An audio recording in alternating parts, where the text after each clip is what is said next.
Kapin sa usa ka libong mulupyo sa barangay Candabong, Manhuyod ang nakapahimulos sa laing-laing serbisyo sa gobyerno sa gipahigayong serbisyo caravan didto kaniadtong August 2. Usa ni ka aktibidad sa Negros Oriental Task Force to end local communist armed conflict na naglangkob sa nagkadaiyang buhatan sa gobyerno apilang Philippine National Police. Nakadawat og libreng tambal, binhi, tsinelas, school supplies, bugas ug food packs ang mga residente sa barangay Candabong gikan sa lain-laing ahensya sa gobyerno.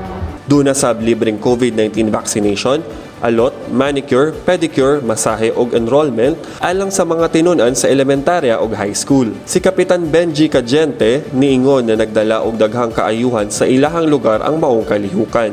Daghan kay sila mga programa nga kayuhan nga gipaabot katong mga tawo nga nakatalikod, so makita po nila nga maduol pud sila sa mga PNP. Ang maong kalihukan nagpakita kung unsa ka matinud-anon ang gobyerno sa panerbisyo sa katawhan. Mao ni tinuod nga serbisyo sa gobyerno, dili natutuhuan tong gikan sa mga NPA nga ilang giingon naa sila gobyerno. Nakita naman nato during sa Typhoon Odette kinsa may nitabang ninyo ang atong gobyerno sa Pilipinas. Ang kaning inisyatibo sa gobyerno magpadayon aron mapakita sa katawhan na ang kalinaw o kahusay makabot pinaagi sa paghatag og serbisyo sa katawhan. Alang sa maayong balita sa Negros Oriental, kini si Roy Anthony Lamotan.